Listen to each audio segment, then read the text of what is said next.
It's time for another episode of Jefferson's Salute to the Presidents, and this one just might be longer than the honoree's entire presidency. That's right, on this show we are celebrating the legacy and extremely short presidency of our ninth president, William Henry Harrison, Old Tippecanoe, and Tyler True. So sit back, grab some peanuts, which by the way might attract Harrison's favorite mealtime critters for squirrel stew. Enjoy the show.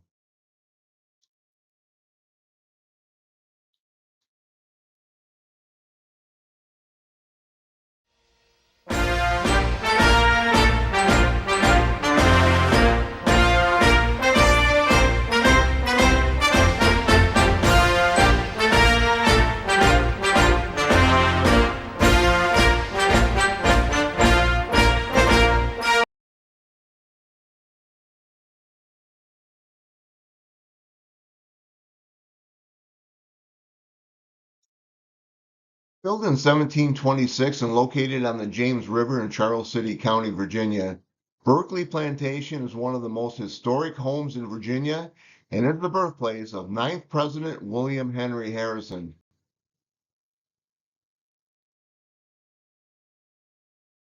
William Henry Harrison was born on February 9, 1773 in the second-story corner bedroom at Berkeley Plantation.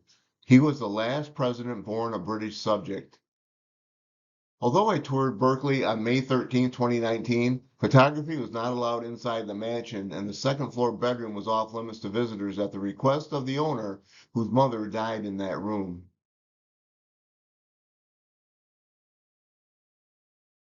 I'm standing on the windowsill of Berkeley's dining room where each of the first 10 presidents once dined.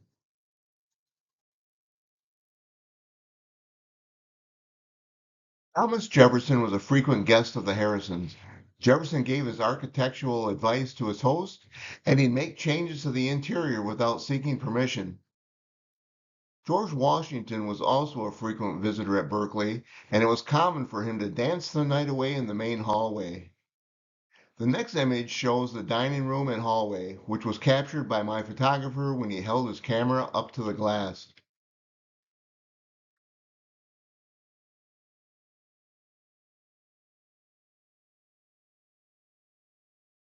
This crib, now on display at the Benjamin Harrison home in Indianapolis, Indiana, was used by William Henry Harrison shortly after his birth.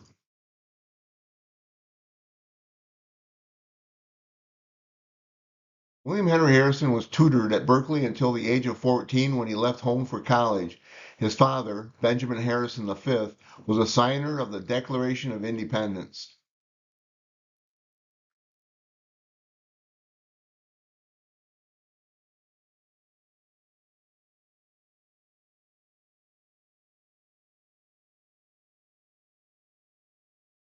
Harrison was 22 years old when he eloped with Anna Sims, 20, on November 25, 1795, in North Bend, Ohio.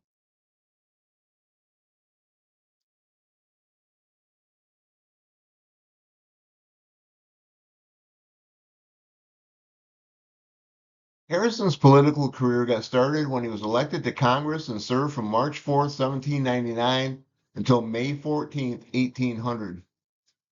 During William Henry's time in the House of Representatives, he served in Congress Hall in Philadelphia.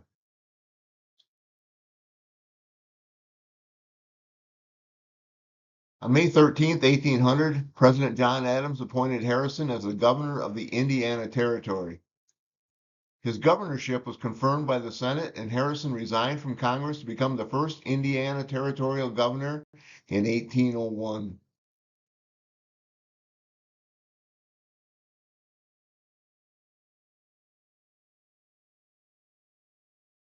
Grouseland was built in 1804 and was the home of William Henry Harrison during his term as governor of the Indiana Territory.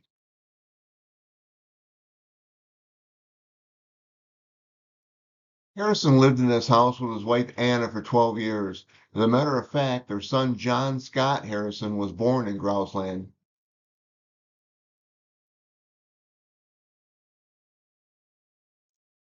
Harrison had two confrontational meetings with Shawnee leader Tecumseh on the front lawn of Grouseland.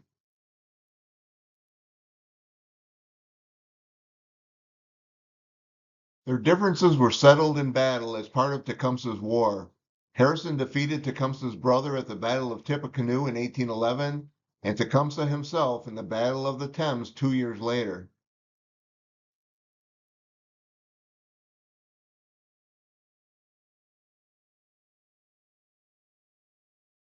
This monument, located at Tippecanoe Battlefield Park, marks the battlefield site where Governor William Henry Harrison's troops defeated Shawnee Indian leader Tecumseh's warriors in the Battle of Tippecanoe.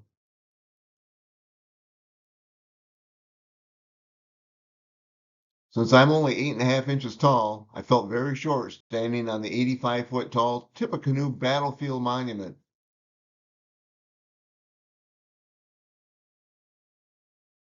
I'm standing near the exact location of Harrison's camp, which was attacked by the Shawnee leader Tecumseh and his warriors on November 7th, 1811.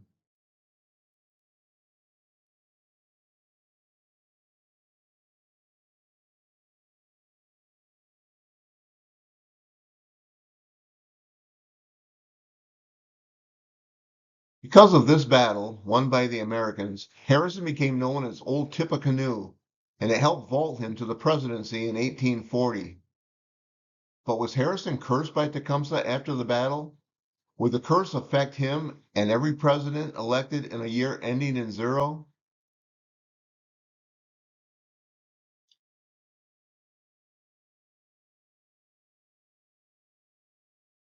Welcome to historic Fort Meigs, which was a United States fortification along the Maumee River during the War of 1812.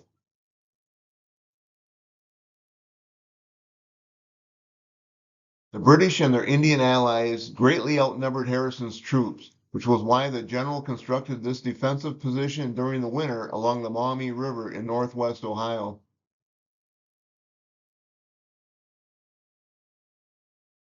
Harrison received reinforcements in 1813, took the offensive, and led the army north to battle. He won victories in the Indiana Territory as well as Ohio and recaptured Detroit before invading Upper Canada, Ontario. A reconstructed quartermaster's cabin behind me was built on the original foundation. In the distance, behind the cabin, was an 82-foot tall obelisk known as the Fort Meigs Monument.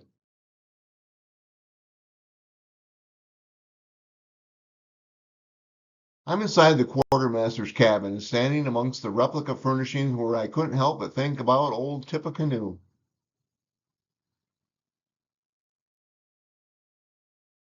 Behind me, on the wall, was a reproduction gun rack where 8 replica rifles were kept.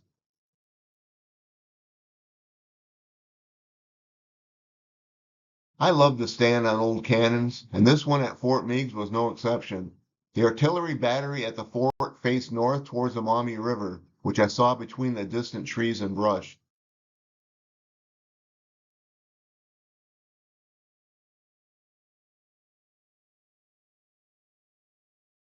Located in the East Franklinton neighborhood of Columbus, Ohio, this 2-story brick house was built in 1807 by Jacob Obadiah on a lot owned by Colonel Robert Culbertson, a wealthy landowner.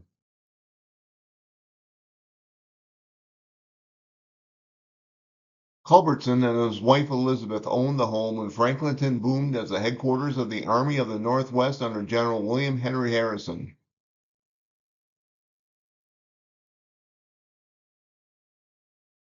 The future ninth president used this house as his headquarters from 1813 to 1814.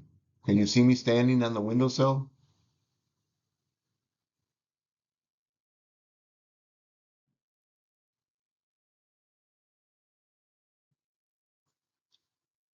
William Henry Harrison lived on a farm at this location in North Bend, Ohio, shortly after the War of 1812.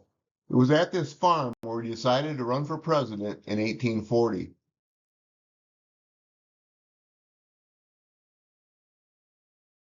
William Henry Harrison's grandson, the 23rd President Benjamin Harrison, was born in this house as well.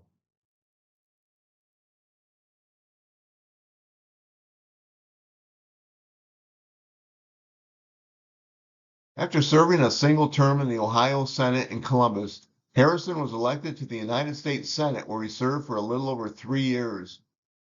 In early 1829, Harrison resigned from the Senate when he was appointed minister to Columbia, a post where he was deemed a complete failure. By late September 1829, William Henry was relieved of his duties. He returned to North Bend and lived as a private citizen on his farm. In 1836, General Harrison ran for president against Martin Van Buren, but MVB's alliance with Andrew Jackson helped seal his victory. Then came 1840, an election year ending in zero, and William Henry Harrison was the Whig Party candidate.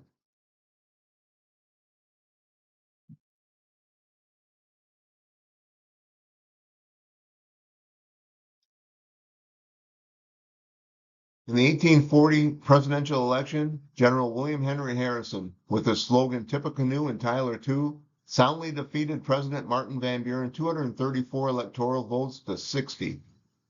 Harrison became the first president-elect to arrive in Washington for his inauguration by train, and at 68 years, 23 days old, he was the oldest person to become president until Ronald Reagan surpassed the record in 1981. At noon on March 4, 1841, William Henry Harrison stood on the east portico and recited the presidential oath of office in the cool March breeze without an overcoat, hat, or gloves. While Harrison's wife Anna was too ill to travel to Washington for the inauguration, she missed the longest inaugural address in history. The president's speech was 8,445 words in length. It took 1 hour and 40 minutes to deliver.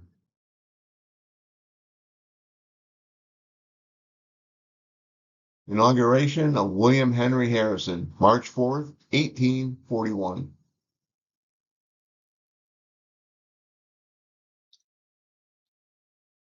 When President Harrison took up residence in the executive mansion, he became quickly exhausted by the many office seekers demanding his time. Without his wife serving as First Lady, Harrison's daughter-in-law, Jane Irwin Harrison, served in the role until Anna's planned arrival at some point in May. Acting First Lady Jane Irwin Harrison.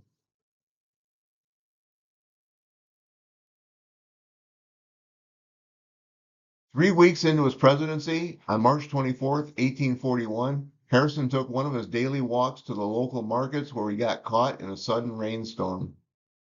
Not only was he once again not wearing an overcoat, hat, or gloves, Harrison also did not change out of his wet clothing when he returned to the executive mansion.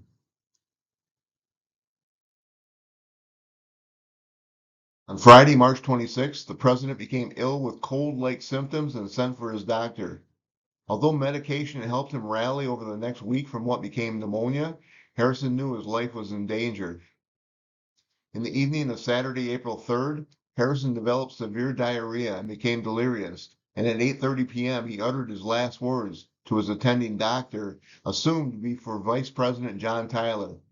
"Sir, I wish you to understand the true principles of the government. I wish them carried out. I ask nothing more." President William Henry Harrison died in the executive mansion at 12:30 a.m. on April 4, 1841. He became the first president to die in office and was likely the first in a long line of casualties associated with Tecumseh's curse.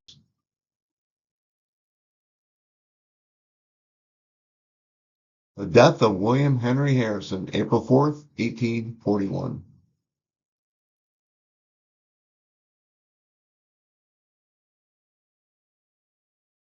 President Harrison's funeral service was conducted in the East Room of the Executive Mansion on April 7, 1841, before his casket was transported to Congressional Cemetery.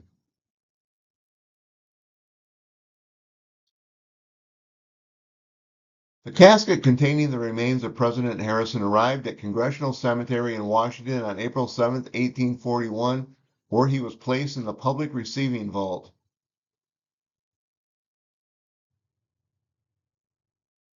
I'm standing outside of the public receiving vault in Congressional Cemetery. William Henry Harrison became the second president to be temporarily entombed here.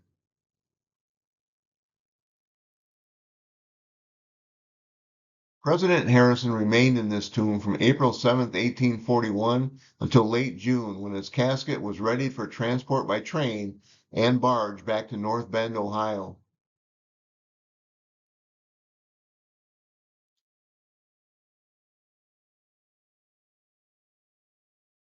On July 7, 1841, President Harrison arrived in North Bend for his burial in the newly created tomb situated atop the crest of Mount Nebo on the Harrison's estate.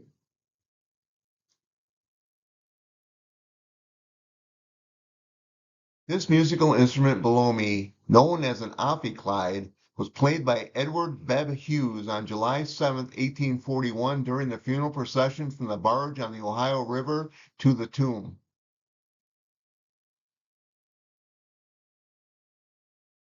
This is the William Henry Harrison Tomb State Memorial in North Bend, Ohio. The tall block memorial behind me was constructed in 1924, which was 83 years after the president's death. Today, the impressive memorial rises 60 feet into the air. However, when Harrison's body was placed here in 1841, the tomb looked a lot shorter.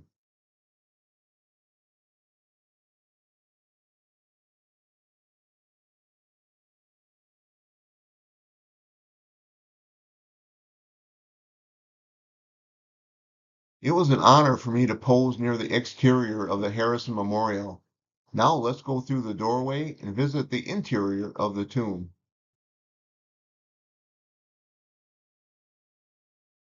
During my first visit to Harrison's tomb on September 6, 2014, the gate was locked and I was unable to gain access to the Harrison's crypts.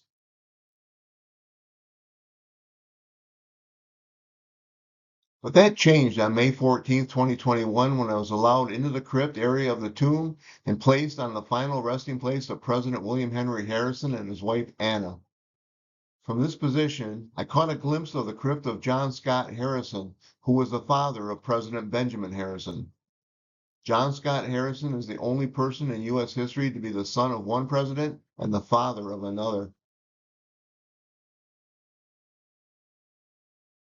Anna Sims Harrison died at age 88 in North Bend on February 25, 1864, and was entombed alongside her husband.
Well, that's it for another episode of Jefferson's Salute to the Presidents. We hope you enjoyed the show and found something interesting about old Tippecanoe. Please subscribe to our channel and hit the like button. And as always, feel free to leave a comment. Our next show will feature our 10th president, the very controversial John Tyler. Thank you so much for watching. We'll see you soon.